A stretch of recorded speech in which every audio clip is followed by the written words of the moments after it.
सभी बच्चों से निवेदन, एक बार जोरदार तालियां माननीय मुख्यमंत्री जी के लिए। स्कूल चलो अभियान के आज के इस कार्यक्रम में मंच पर उपस्थित प्रदेश सरकार में मेरे सहयोगी मंत्री बेसिक शिक्षा विभाग के मंत्री श्री संदीप सिंह जी, जिला पंचायत के अध्यक्ष श्री ददन मिश्रा जी, माननीय विधायक श्रावस्ती श्री राम फेरन पांडे जी, प्रमुख सचिव बेसिक शिक्षा श्री दीपक कुमार जी, विद्यालय के और बेसिक शिक्षा विभाग के सभी अधिकारीगण, ग्राम पंचायत के ग्राम प्रधान समेत सभी सम्मानित नागरिकगण, प्रदेश भर से इस कार्यक्रम में जुड़े हुए शासन से सभी मेरे संबंधित मेरे सहयोगी मंत्रीगण, सम्मानित जनप्रतिनिधिगण, अभिभावकगण और प्यारे बच्चों, आज मुझे प्रसन्नता है कि लगभग 2 वर्ष बाद कोरोना जैसी महामारी पर एक प्रकार से प्रभावी अंकुश तात्कालिक दृष्टि लगाने के बाद हम लोग फिर से स्कूल चलो अभियान के इस कार्यक्रम के साथ जुड़ रहे हैं। मैं इस अवसर पर सभी प्रदेश की अपनी इस भावी पीढ़ी नौनिहाल बच्चों का हृदय से स्वागत करता हूं। उन सब का मैं स्कूल चलो अभियान के अवसर पर हृदय से मैं उनका अभिनंदन भी करता हूं। हम सब ने विगत 2 वर्ष इस सदी की सबसे बड़ी महामारी कोरोना का सामना करते हुए व्यतीत किए। कोरोना में देश के अंदर प्रधानमंत्री मोदी जी के नेतृत्व में जान भी और जहान भी बचाने का भरपूर प्रयास किया गया।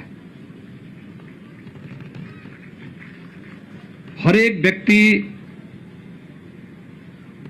का जीवन हमारे लिए महत्वपूर्ण है। उसके जीवन को बचाने के लिए फ्री में टेस्ट, फ्री में उपचार और फ्री में वैक्सीन की व्यवस्था भी की गई।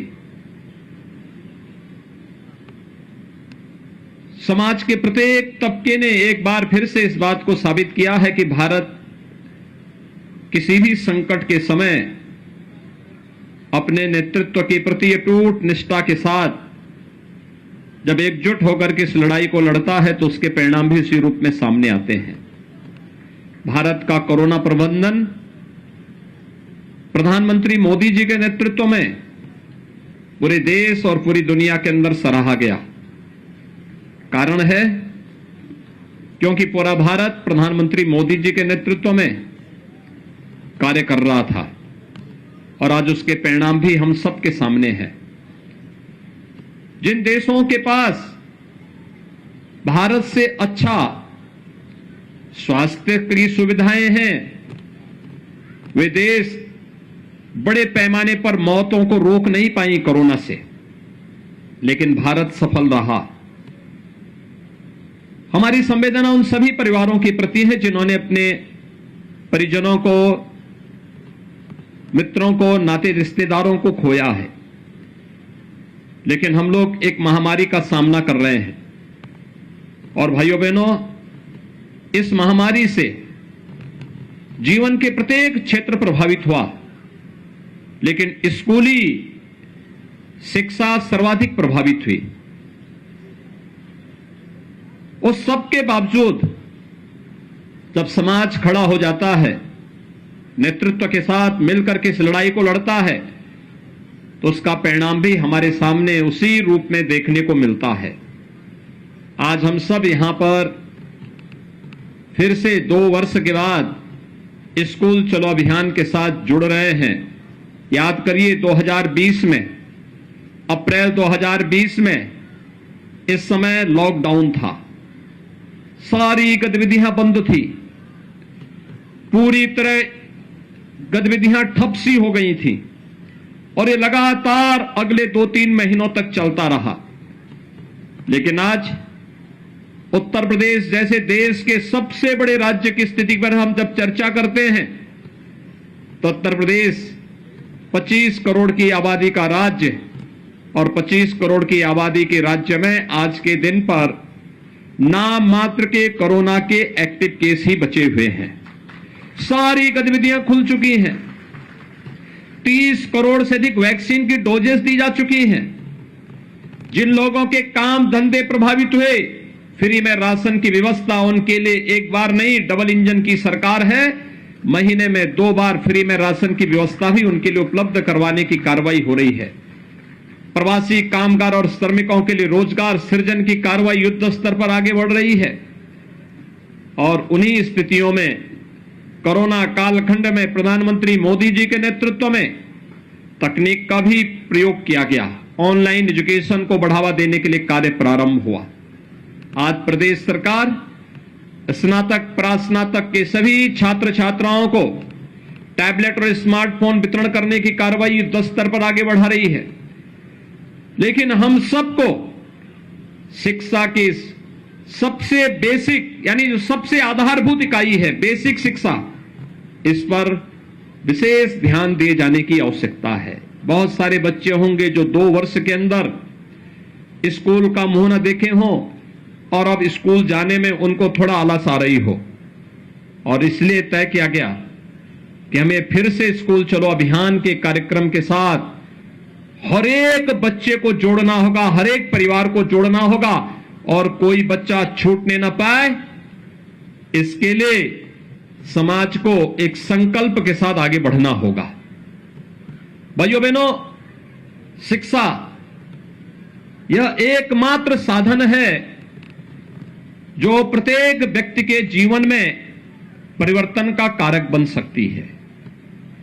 शिक्षा ही वास्तव में प्रत्येक नागरिक को एक सही दिशा दे सकती है, हर एक व्यक्ति के सर्वांगीण विकास का आधारशिला खड़ी कर सकती है।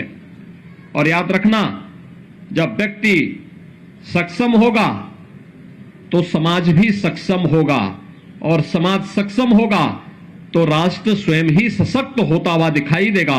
और राष्ट्र की आधारभूत सक्षम होने के लिए जिस एक प्रयास की सर्वाधिक आवश्यकता होती है वह है कि हम हर व्यक्ति को, हर बच्चे को शिक्षित करें।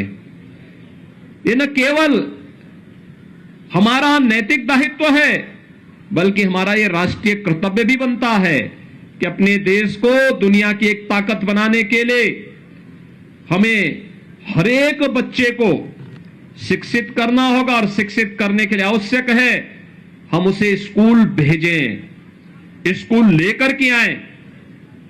इसके लिए मैं आह्वान करूंगा प्रदेश भर की सभी बेसिक शिक्षा परिषद से जुड़े हुए जितने भी हमारे प्रधानाचार्य, शिक्षक और इस विभाग से जुड़े हुए अन्य कर्मी हैं, उन सब से मैं इस बारे में आग्रह करूंगा कि वे तो इस अभियान का हिस्सा बने ही, ग्राम पंचायत और नगर निकाय में जुड़े हुए जनप्रतिनिधियों से भी मैं इस बारे में अपील करूंगा कि वे लोग भी इस बात को सुनिश्चित करें कि अगले 1 महीने के अंदर चलने वाले इस अभियान के क्रम में घर घर जाकर के एक एक घर में दस्तक दीजिए और पूछिए कोई बच्चा ऐसा तो नहीं जो स्कूल जाने से वंचित रह गया हो या रह रहा हो।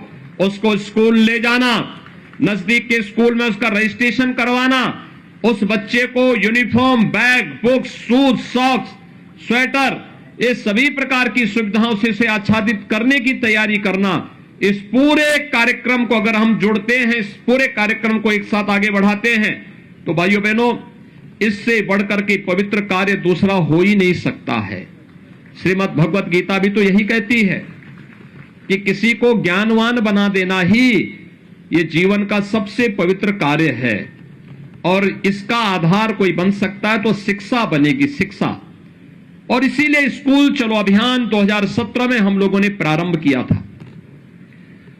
जुलाई 2017 में जब एक कार्यक्रम प्रारंभ हुआ, उस समय उत्तर प्रदेश बेसिक शिक्षा परिषद के स्कूलों में 1,34,00,000 बच्चे अध्ययन कर रहे थे। वे आते थे, स्कूल में आने का समय नहीं था, कब कौन आ रहा है, कब कौन जा रहा है। स्कूलों की स्थिति अत्यंत जर्जर थी। पीपल और बरगद के पेड़ भले ही जमीन पे नहीं उगे हों, लेकिन विद्यालय भवनों पर जरूर उगे हुए होते दिखाई देते थे। क्लास की स्थिति खराब थी, पेयजल की व्यवस्था नहीं थी, बालक बालिकाओं के लिए टॉयलेट की व्यवस्था नहीं थी, मिड डे मील की कोई पुरसा हल नहीं था। एक प्रकार की अव्यवस्था और अराजकता का वातावरण देखने को मिलता था। स्कूल आने वालों की संख्या कम, छोड़ने वालों की संख्या ज्यादा दिखाई दे रही थी। लेकिन आज जब लगातार 3 वर्ष तक स्कूल चलो अभियान प्रारंभ हुआ, आगे बढ़ा, तो मात्र 3 वर्ष के अंदर उत्तर प्रदेश में बेसिक शिक्षा परिषद के स्कूलों में 1,80,00,000 बच्चे इन्हीं विद्यालयों के में अपना नामांकन करा करके वहां पर अध्ययन के साथ जुड़े और उस बेसिक शिक्षा परिषद के साथ जुड़ करके शिक्षा की आधारशिला को मजबूती प्रदान करने में अभिभावकों ने अपना योगदान दिया।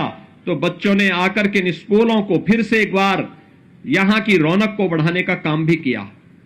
इस दौरान प्रयास हुए, हमने हर बच्चे को बैग, बुक्स, 2 यूनिफॉर्म, जूते, मोजे, स्वेटर, ये सभी कुछ उपलब्ध करवाने का कार्य किया। लेकिन साथ ही साथ ऑपरेशन कायाकल्प के माध्यम से हमारे माननीय जनप्रतिनिधियों ने, शिक्षा विभाग के अधिकारियों ने, पुरातन छात्रों ने, समाज के जागरूक नागरिकों ने, सबने मिलकर के एक अभियान प्रारंभ किया।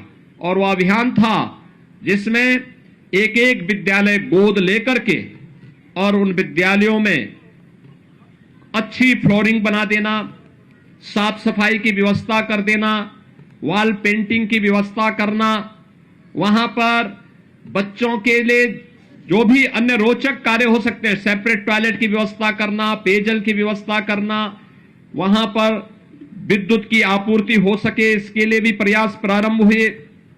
फर्नीचर देने के कार्य प्रारंभ हुए।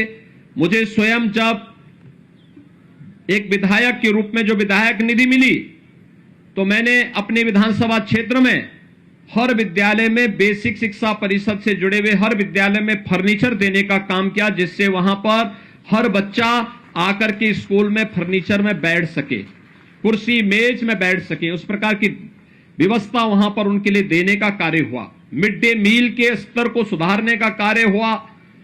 और देखते ही देखते 1,58,000 जो विद्यालय थे बेसिक शिक्षा परिषद के, इनमें से 90,000 से अधिक विद्यालयों में ये सभी प्रकार की सुविधाओं से इसे आच्छादित करने का कार्य हुआ।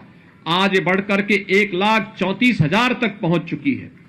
लेकिन अभी भी बहुत सारे विद्यालय हैं जिन्हें ऑपरेशन कायाकल्प के साथ जोड़ना है। और इसलिए मैं आज आपके बीच आया हूं आपसे कहने के लिए। मैं प्रदेश भर के अपने सभी जनप्रतिनिधियों से कहूंगा, माननीय सांसद, माननीय विधायक, विधान परिषद के माननीय सदस्य, जिला पंचायत के अध्यक्ष, ब्लॉक प्रमुख, मेयर, चेयरमैन, पार्षद, ग्राम प्रधान, पुरातन छात्र, शिक्षा विभाग से जुड़े हुए सभी अधिकारी और अन्य सभी जनप्रतिनिधियों से, पार्षदों से, सबसे मैं इस बारे में अपील करूंगा, वे एक एक विद्यालय फिर से गोद लें। जो विद्यालय पिछली बार छूट गए थे, उनमें से एक एक विद्यालय को गोद लेकर के उन्हें ऑपरेशन कायाकल्प के माध्यम से सभी प्रकार की बुनियादी सुविधाओं से उन्हें आच्छादित करते हुए अपने वर्तमान यानी भावी पीढ़ी के वर्तमान को सुधारने की दिशा में हम प्रयास करेंगे, तो वह आपके भविष्य को भी उज्जवल बनाने में अपना योगदान दे पाएगा। और इस दिशा में मैं अपील करूंगा कि एक एक विद्यालय गोद लेकर के इस कार्यक्रम को वे सभी लोग स्कूली शिक्षा के इस पवित्र कार्यक्रम के साथ जुड़े। भाइयों बहनों, हम लोग देश के सबसे बड़े राज्य में बेसिक शिक्षा परिषद में जितने हमारे यहां बच्चे पढ़ रहे हैं, देश के अंदर तमाम राज्यों की उतनी आबादी नहीं है और दुनिया के अंदर तमाम देशों की भी उतनी आबादी नहीं है। लेकिन हमें अपने प्रदेश के इन बच्चों की प्रतिभा पर गौरव की अनुभूति करनी चाहिए, इन्हें उचित माहौल देना चाहिए। कोई स्मार्ट क्लास लगा सकता है, कोई इन बच्चों के लिए वहां पर फर्नीचर की व्यवस्था में योगदान दे सकता है, कोई लाइब्रेरी को बनाने में योगदान दे सकता है। हमने पाठ्यक्रम में भी आमूलचूल परिवर्तन करने का प्रयास किया। एनसीईआरटी के पाठ्यक्रम को बेसिक शिक्षा में लागू करने, साथ साथ महापुरुषों की जीवनी को भी इसके साथ जोड़ने का कार्य किया। और जब मैंने स्वयं इस आकांक्षात्मक जनपद श्रावस्ती से इस कार्यक्रम का शुभारंभ करने का निर्णय लिया तो इसके पीछे का कारण भी था। एक आकांक्षात्मक जनपद है और भाइयों बहनों दूसरा श्रावस्ती भगवान बुद्ध से जुड़ा हुआ एक महत्वपूर्ण जनपद भी है। कहते हैं ज्ञान प्राप्ति के बाद महात्मा बुद्ध ने अपने सर्वाधिक आध्यात्मिक साधना के चातुर्मास इसी जनपद में व्यतीत किए थे। भगवान बुद्ध ने कहा था अप दीपो भव, यानी अपना दीपक स्वयं बनो और स्वयं ही हमें अपने आप को पहचानने की ताकत अर्जित करनी पड़ेगी। और मैं अपील करूंगा प्रदेश भर के अपने सभी जनप्रतिनिधियों से, उद्योगपतियों से, सुधीजनों से कि वे लोग शिक्षा के प्रचार प्रसार के इस पवित्र अभियान के साथ जुड़ करके ऑपरेशन कायाकल्प में एक एक विद्यालय को गोद लेकर के उसे सभी प्रकार की बुनियादी सुविधाओं से आच्छादित करने के इस कार्यक्रम के साथ जुड़े, जिससे प्रदेश भर के सभी विद्यालयों को और वहां पर अध्ययन कर रहे सभी बच्चों के लिए हम अच्छी सुविधाएं उपलब्ध करवाने में अपना योगदान दे सकें। आज जब सरकार ये सभी प्रकार की सुविधाएं दे रही है, मेरी सभी बेसिक शिक्षा परिषद से जुड़े हुए जितने भी बेसिक शिक्षा अधिकारी हैं या फिर ब्लॉक स्तर पर शिक्षा विभाग के अधिकारी हैं, प्रधानाचार्य हैं, शिक्षक गण हैं, अन्य कर्मी हैं, इन सब से मेरा आग्रह होगा वे अब सुनिश्चित करें अब जब हम लोग यूनिफॉर्म के पैसे, बैग और बुक्स के पैसे, स्वेटर, जूते, मोजे के पैसे डीबीटी के माध्यम से उन बच्चों के अकाउंट में देने का कार्यक्रम, बच्चों और अभिभावकों के अकाउंट में देने का कार्य कर रहे हैं, तो हमारा एक प्रयास होना चाहिए, हम ये सुनिश्चित करें एक समय सीमा के अंदर सभी बच्चों के लिए निर्धारित uniform, bag, books, shoes, socks, sweater, ये जो भी आनी है अभिभावक इसको खरीदने की कार्रवाई को भी आगे बढ़ा दे।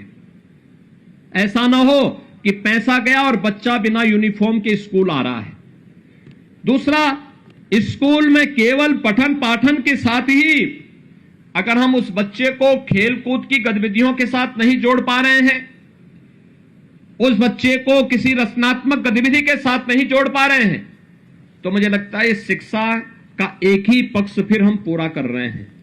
उस बच्चे के सर्वांगीण विकास की दिशा में हमें प्रयास करना चाहिए।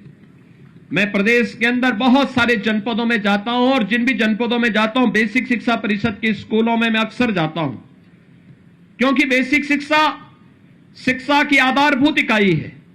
अगर ये शिक्षा मजबूत होगी तो शेष अन्य शिक्षा अपने आप ही मजबूत होती हुई दिखाई देगी। और इसलिए जब मैं जाता हूं, मैंने देखा है 2017 के पहले जिन विद्यालयों में कोई सुविधा नहीं थी, 2017 के बाद स्मार्ट क्लास दी, स्मार्ट क्लास में वहां के बच्चे इतने पारंगत हुए कि उन बच्चों को देखते ही देखते ये चीजें दिखाती थी। पहले सुविधा नहीं थी, वे बच्चे इन सुविधाओं से वंचित रहते थे, उनको नहीं पता था कैसे ये ऑपरेशन होना है, कैसे इसको हम आगे बढ़ाने, क्रियाशील कैसे इसको करना है। लेकिन आज वह जब उन बच्चों को इसका प्रशिक्षण दिया गया तो अधिक से अधिक बच्चे इससे लाभान्वित होते हुए दिखाई दिए हैं। हमारा प्रयास होना चाहिए, इस पवित्र कार्य के साथ हम जुड़े हैं तो इस पवित्र कार्य को हम उतनी मजबूती के साथ आगे बढ़ाने का कार्य करेंगे। आज वासंतिक नवरात्रि का तृतीया है, यानी आज जगत जननी मां भगवती की पूजा तीसरे दिन भी उसी श्रद्धा और विश्वास के साथ पूरे देश के अंदर इस अनुष्ठान के साथ लोग जुड़ रहे हैं। और आप नवरात्रि के इस पावन आयोजन के अवसर पर स्कूल चलो अभियान के इस कार्यक्रम के साथ जुड़ रहे हैं। यह भी जगत जननी मां भगवती के प्रति हमारी श्रद्धा का ही प्रतीक है, क्योंकि शिक्षा की देवी मां सरस्वती को भी तो हम देवी के रूप में पूजते हैं, और उस रूप में अगर हम इस कार्यक्रम के साथ जुड़ रहे हैं तो भाइयों बहनों, इस कार्यक्रम के साथ जुड़ना अपने आप में एक पवित्रता की एक नई मिसाल हम प्रस्तुत कर सकते हैं।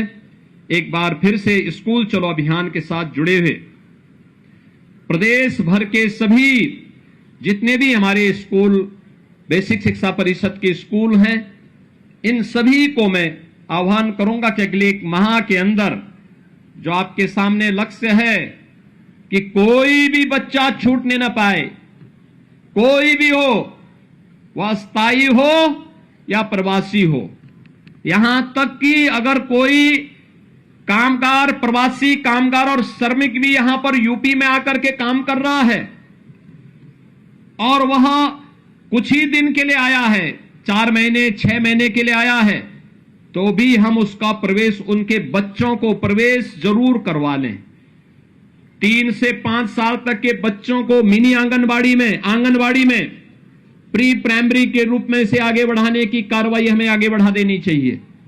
और 5 साल से ऊपर के बच्चे बेसिक शिक्षा परिषद के स्कूलों में जाएं और स्कूलों में जा करके वहां पर पठन पाठन के साथ जुड़े, अक्षर ज्ञान के साथ जुड़े, अपने भविष्य को संवारने का कार्य करें। उन बच्चों के लिए उस प्रकार का माहौल देना, ये बेसिक शिक्षा परिषद के अधिकारियों के साथ साथ पूरा विभाग इसके साथ जुड़े और पूरा समाज उनके सहयोग के लिए अगर खड़ा होगा तो देखते ही देखते बेसिक शिक्षा परिषद की पूरी कायाकल्प होती हुई दिखाई देगी। एक कायाकल्प केवल बेसिक शिक्षा की नहीं होगी, पूरी शिक्षा व्यवस्था की होगी, और इससे होने वाले जो एक व्यापक परिवर्तन होंगे, इसका लाभ समाज और पूरे देश को लंबे समय तक प्राप्त होता रहेगा। आज के इस अवसर पर एक बार फिर से हर बच्चे को स्कूल भेजना है, यह संकल्प हमारा होना चाहिए। कोई बच्चा छूटने न पाए, यह संकल्प हमारा होना चाहिए। दूसरा, ऑपरेशन कायाकल्प में हर जनप्रतिनिधि एक एक विद्यालय गोद लेकर के इस पवित्र कार्य के साथ जुड़े, जिसमें उस विद्यालय, जो बचे हुए विद्यालय हैं, उन विद्यालयों में भी हम बुनियादी सुविधाएं उपलब्ध करवा सकें। उनकी फ्लोरिंग को ठीक करना, बालक बालिकाओं के लिए टॉयलेट बनाने की कार्रवाई अलग करना, बनाना, पेयजल की व्यवस्था उपलब्ध कराना, फर्नीचर की व्यवस्था, स्मार्ट क्लास, लाइब्रेरी और अन्य बुनियादी सुविधाएं भी हम वहां उपलब्ध करवाने का कार्य करें। सोलर पैनल की व्यवस्था हो, ये सभी चीजें अगर हम वहां उपलब्ध करवाते हैं तो आप देखेंगे कि बहुत जल्दी सभी विद्यालय न केवल उसके साथ आगे बढ़ेंगे बल्कि बेसिक शिक्षा परिषद का पूरा कायाकल्प होता हुआ दिखाई देगा, और यह लोगों के लिए व्यापक परिवर्तन का कारक बनेगा, जो प्रदेश के विकास को एक द्रुत गति से आगे बढ़ाने में सहायक होगा। और साथ साथ मेरा आह्वान होगा कि जो भी ये कार्यक्रम चल रहे हैं, इन कार्यक्रमों की नियमित समीक्षा, प्रधानाचार्य प्रतिदिन इसकी समीक्षा करे, कौन बच्चे आ रहे हैं, कौन नहीं आ रहे हैं। उन बच्चों की रिपोर्ट कार्ड से साल में कम से कम 3 से 4 बार अभिभावकों के साथ बैठक करना, उनके साथ संगोष्ठी करना, उनके साथ बैठक करना, 4 बार कम से कम उनके साथ बैठे। हर तीसरे महीने अभिभावकों के साथ एक बैठक जरूर हो। यह विद्यालय का जो समय है उसके बाद या उससे पहले आप करें, या रविवार के दिन करें। कक्षा का जो टीचर है, कम से कम कक्षाध्यापक सप्ताह में एक बार जिस ग्राम पंचायत में उन बच्चों को पढ़ा रहा है, उस ग्राम पंचायत में जाकर के एक एक अभिभावक के साथ जरूर बातचीत करें, बच्चे के बारे में सकारात्मक रूप से उसे आगे बढ़ाने के लिए प्रेरित करें, अभिभावक को प्रेरित और प्रोत्साहित करें। यह क्रम अगर आगे बढ़ेगा, आप देखेंगे कि आपको इसका यश भी प्राप्त होगा और आप यह न केवल बेसिक शिक्षा परिषद की प्रगति का आधार बनेगा बल्कि आपके जीवन को भी यशस्वी बनाने में इसकी बड़ी भूमिका होगी।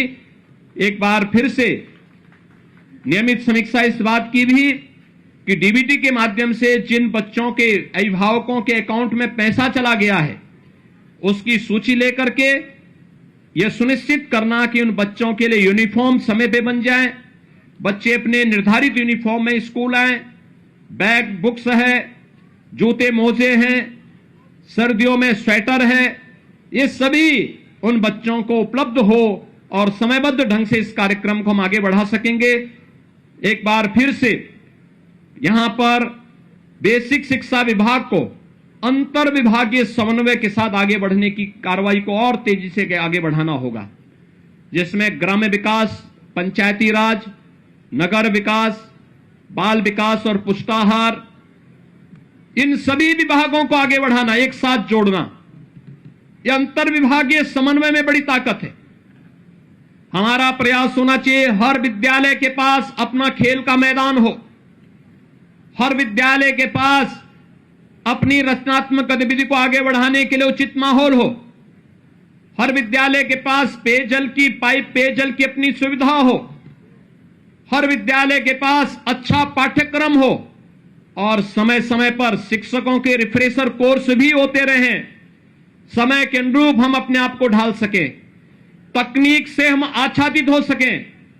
हमने प्रेरणा ऐप और दीक्षा ऐप बनाया था, उस ऐप के साथ जुड़ करके तकनीक का अधिकाधिक उपयोग करना।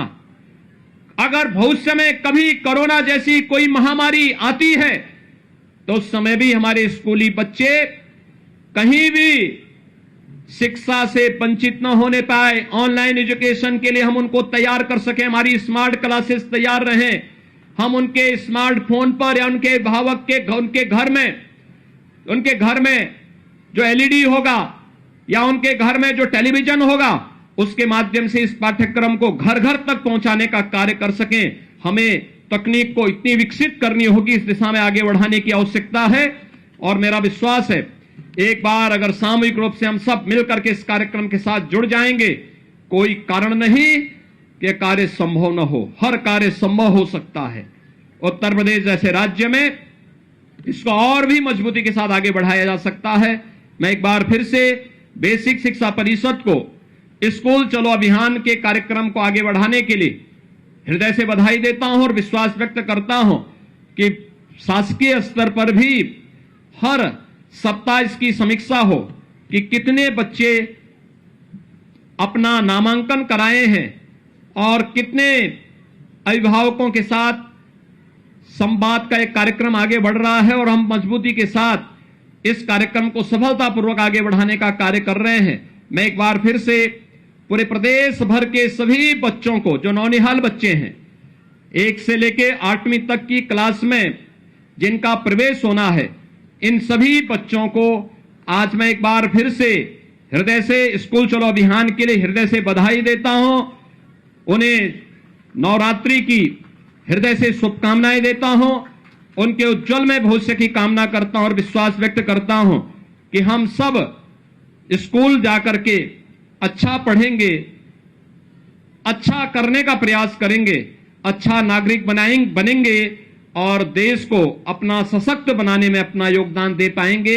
एक बार फिर से मैं आप सबके प्रति नवरात्रि की और रामनवमी की हृदय से मंगलमय शुभकामनाएं देते हुए अपनी वाणी को यहीं पे विराम देता हूं। धन्यवाद। जय हिंद।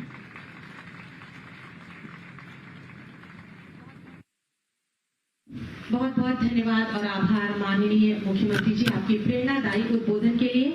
मैं निवेदन